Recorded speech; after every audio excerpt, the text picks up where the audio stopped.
সৃষ্টিকর্তার উপর ধারণা রাখুন, কারণ সৃষ্টিকর্তা সম্পর্কে আপনি যেমন ধারণা রাখবেন নিশ্চয়ই সৃষ্টিকর্তা আপনার সাথে ঠিক তেমনটাই করবেন। আলহামদুলিল্লাহ, আলহামদুলিল্লাহ, আলহামদুলিল্লাহ। সেই সৃষ্টিকর্তার উপর লক্ষ্য করে শুকরিয়া আদায় করে 10 মিনিটস উইথ ইমরান অনুষ্ঠানে বরাবরের মতো স্বাগত জানাচ্ছি আমি ইমরান চৌধুরী। আজকের অনুষ্ঠানে অতিথি আমাদের সাথে বেশ কিছু প্রশ্নের উত্তর দিয়েছে। চলুন দর্শক দেখে আসি আজকের অনুষ্ঠানের অতিথি কি বলে। আজ আমরা এমন একজন ব্যক্তিত্বের সাথে আপনাদের পরিচয় করিয়ে দিব যে মানুষটিকে আপনারা সবাই অত্যন্ত শ্রদ্ধেয় মানুষ হিসেবে চেনেন এবং জানেন। তিনি হচ্ছেন সব সময় স্রোতের বিপরীতে হাঁটা একজন সংগ্রামী মানুষ, বাবু গয়েশ্বরচন্দ্র রায়, যিনি রাজনীতির প্রত্যেকটা পথ সংগ্রামের মধ্য দিয়ে হেঁটে হেঁটে আজকে বাংলাদেশ জাতীয়তাবাদী দলের স্থায়ী কমিটির অন্যতম সদস্য হিসেবে দায়িত্ব পালন করছেন। প্রিয় দর্শক, আমরা পরিচয় হচ্ছি বাবু গয়েশ্বরচন্দ্র রায়ের সাথে। দাদা কেমন আছেন? আছি মোটামুটি। দাদা আপনার প্রতি আমরা কৃতজ্ঞ আমাদেরকে সময় দেওয়ার জন্য। না, এটা রাজনীতির পার্ট, সময় তো দিতেই হবে। লিডার, আমরা আপনার কাছ থেকে প্রশ্নটি করার আগে একটি বিষয় বলতে চাই। আমি যেহেতু একজন সংবাদকর্মী, সেই হিসেবে আমি নির্দিষ্ট কোনো দলের সমর্থক নই। সেখান থেকে আমার একটি প্রশ্ন, এবং আমি মনে করি এটা যারা নির্দলীয় সাধারণ মানুষ তাদের মনেও প্রশ্ন, সেটা হলো যে 1962 সাল থেকে প্রত্যেকটি আন্দোলন সংগ্রামে আমরা দেখেছি আপনার উপস্থিতি রয়েছে। আন্দোলন সংগ্রাম পরিবর্তন এমন কোনো বিষয় নেই যেখানে আপনার উপস্থিতি ছিল না। এই যে আপনার বিশাল অভিজ্ঞতা, এই অভিজ্ঞতার কারণেই প্রশ্নটি আপনার কাছে রাখা। সেটা হচ্ছে যে বিগত 17 বছরে আপনারা বড় ধরনের কোনো আন্দোলন সংগ্রাম গড়ে তুলতে পারেননি। এই সুযোগে একটি রাজনৈতিক দল ফ্যাসিস্ট সরকারে পরিণত হলো। আমরা কি মনে করতে পারি বিএনপি এত বড় একটি রাজনৈতিক দল হওয়ার কারণে এটি একটি রাজনৈতিক ব্যর্থতা ছিল? এটি আমাদের সাধারণ মানুষ হিসেবে আমাদের হৃদয় প্রশ্ন। এ বিষয়ে আপনার অভিজ্ঞতা থেকে একটি ব্যাখ্যা আমরা দেখেন, আপনি খেলার মাঠে যখন একজন দর্শক হয়ে যান, সেটা ক্রিকেটেই খেলা দেখেন না বা ফুটবলই দেখেন, আপনারা যেই দলেরই সমর্থক হন না কেন সবসময় উৎসুক থাকেন কখন তার পছন্দের দলটাকে গোল করব। তো শেষ পর্যন্ত খেলার টাইমে উঠে গেল, কোনো পক্ষই তো গোল করলো না। এটা কি আপনি বলবেন যে খেলোয়াড়দের ব্যর্থতা? আপনাকে টাইমিং আছে যে একটা আন্দোলন শুরু করলেন, এতদিনের মধ্যে এটার ফলাফল পেতে হবে। আমি স্কুলে ভর্তি হলে আমি 1 বছর পর আমি একটা পরীক্ষা দিব, 3 মাস পর একটা পরীক্ষা দিব। ইটস পার্টিকুলার টাইম, এটা নির্দিষ্ট করা আছে আমার জন্য। যদি আপনি ইতিহাস ঘাটেন অতীতে, প্রত্যেকটা আন্দোলন সংগ্রামের যে শুরু থেকে শেষ ফলাফলটা পেতে অনেক বছর পার হয়ে গেছে। আপনি যদি ভারত স্বাধীন ব্রিটিশ বিরোধী আন্দোলনের কথা বলেন, যারা করছেন যার যার দৃষ্টিভঙ্গিতে তারা হয়তো সঠিক ছিলেন, কিন্তু সেখানেও দেখেন যে কত বছর সময় লাগছে। যারা শুরু করছে তারা দেখে যেতে পারে নাই, আবার যারা মাঝপথে বা শেষ মাথায় আসছে তারা কিন্তু ভারতবাসীর কাছে হিরো হয়েছে, এর নেতৃত্বে হয়েছে।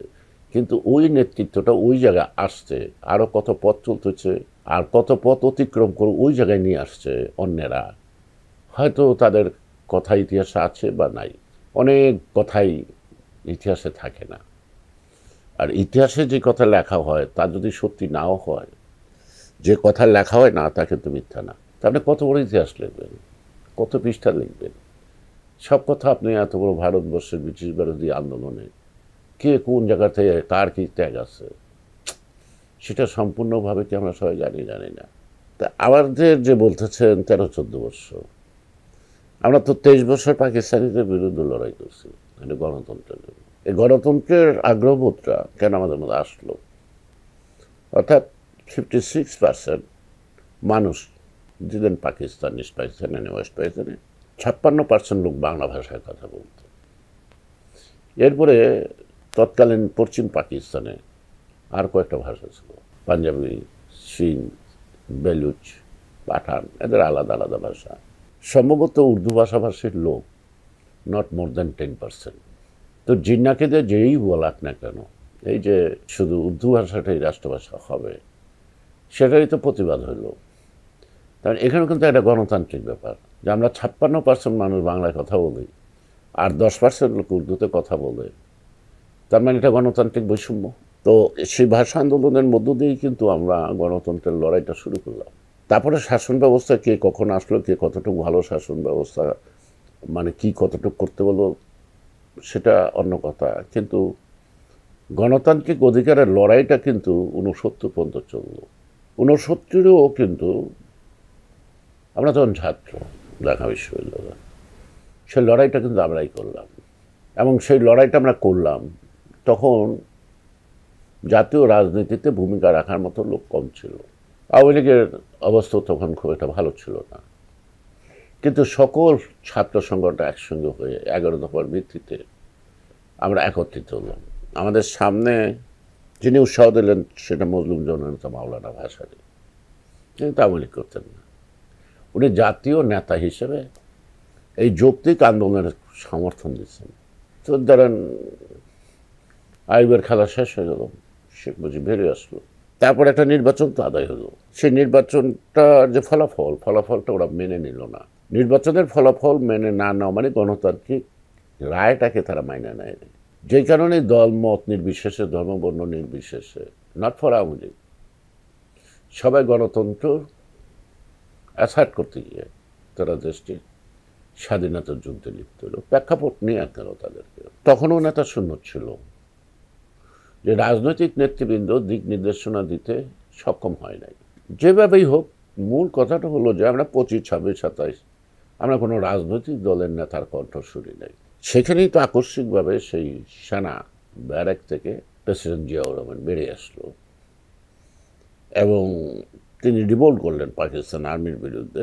তিনি স্বাধীনতার আহ্বান করলেন। সেদিন তো কোনো দলের লোক, কোনো নেতা প্রশ্ন টোলের নাই যে জিয়াউর রহমানকে।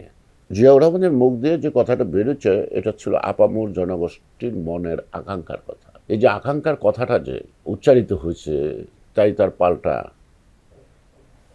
সবাই একসঙ্গে হইয়া এটি তো একটা বড় শক্তিতে রূপান্তরিত হইল। এবং কমপক্ষে ধরেন 10ই এপ্রিল বা 17ই এপ্রিল পর্যন্ত তৎকালীন বেঙ্গল রেজিমেন্ট, ইউপিআর মানে যারা বাঙালি, পুলিশ, আনসার, এই কটা দিন কিন্তু তারাই মাঠে ছিল।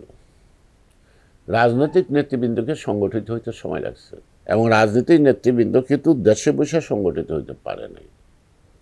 তারা একটা দেশ চলে যেতে হয়েছে, সীমান্ত অতিক্রম করতে হয়েছে, ওখানে গিয়ে তারা সরকার গঠন করা, তারপরে আস্তে আস্তে নাকি। সুতরাং এই যে রাজনৈতিক নেতৃত্বের চেতনাবোধ বা সংগঠিত করা যুদ্ধের পক্ষে, কিন্তু প্র্যাকটিক্যালি যুদ্ধ করার সৌভাগ্য খুব কম লোকের হয়েছে। মধ্যবিত্ত এবং আমলাতন্ত্র এটার একটা ভূমিকা থাকতো আড়ালে, সাধারণত এরাই সরকার পাল্টাইত। কিন্তু গত 17 বৎসরে আপনি মধ্যবিত্ত আমলাতন্ত্রের মধ্যে কোনো বিদ্রোহ দেখছেন? জনগণের পাহারাদার কারা? পার্লামেন্টের মেম্বাররা। জনগণের সম্পদ রক্ষা করা, উন্নয়ন করা, যা কিছুই আছে, অব্যবস্থার বিরুদ্ধে প্রতিবাদ করা, ওই অঞ্চলের মানুষের পক্ষে কথা বলা, আপনি কি 17 বছরটা দেখছেন? তাহলে আমি যে আমরা যারা ভোট দিয়া বিশ্বাস করে পাহারাদারের দায়িত্ব দিলাম, কারণ পাহারাদার যদি ওই শীতকাল চোর বা ডাকাতের সাথে হাত মিলে ফেলে, তখন সে জাতি বাঁচে কিনা। এখানে আমি একটু অ্যাড করতে চাই, এই সাধারণ জনগণের যে কথাটি বললাম আমি সেই কাতারে, সেখান থেকে আমি দেখেছি বিএনপির অসংখ্য নেতাকর্মীকে গুম করা, মামলা দিয়ে ব্রাশ ফায়ার করা হয়েছে। এইগুলো কিন্তু 17 বছর মানে একটা দিন গেছে মনে হলো একটা বছর গেল। এবং সিংহভাগ যুবকরা বা ছাত্ররা এক বিছানায় 365 দিন ঘুমাইতে পারে নাই, 7 দিনও পারে নাই। অসংখ্য মামলা, এবং তাকে না পেলেও তার মা বাবা, বৃদ্ধ মা বাবা রেহাই পায় নাই, তার ছোট ভাই বোন রেহাই পায় নাই, তাকে না পেলে তাদের ধরে নিয়ে আসছে। এই যে নিষ্ঠুরতা এবং পৈশাচিক মনোবৃত্তি, ক্ষমতাটাই বড়। আর এখানে ক্ষমতাটা বড় কারণটা হলো কারাপশন। আজকে ধরেন নানাভাবে কথা আসে, সব কথা সত্য না হলেও কিছু কথা যদি সত্য হয়, কত টাকা শেখ হাসিনা, শেখ রেহানা, তার ছেলে, পুতুল, জামাই, হেলাল, এই যে তার পরিবারের লোক, বাংলাদেশের মনে হয় যে অর্ধেক টাকাই পরিবারের কাছেই।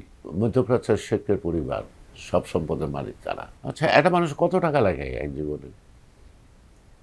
এই যে এত টাকা, এটা কেমন চোখে দেখে? আরেক দেশে তো আশ্রয় আছে।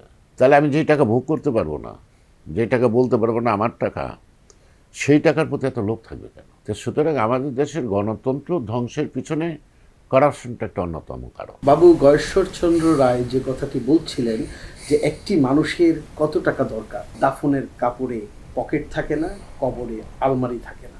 তার চাইতে বড় কথা, আজরাইল ঘুষ খায় না। নিশ্চয়ই আমরা এটা সামনে মাথায় রাখি। এবারের মতো বিদায় নিচ্ছি আমি ইমরান চৌধুরী। পরবর্তীতে দেখা হবে নতুন কোনো স্থানে নতুন কোনো অতিথির সাথে। ততক্ষণ ভালো থাকুন, সুস্থ থাকুন।